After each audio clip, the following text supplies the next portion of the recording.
And every great harvest needs a little bit of rain, and well, today that remains true. The 30th anniversary of the Lake Superior Harvest Festival brought in hundreds to Bayfront Park, as vendors of all sorts, from farmer markets to crafts, set up shop.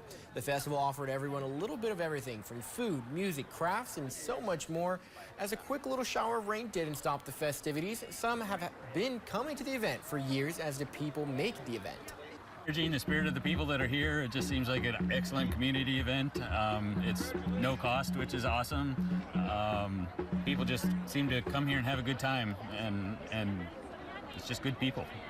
Other than the people, the Sustainable Farming Association continues to showcase the Northland's huge farmers market and the agricultural bounty that the region has to offer.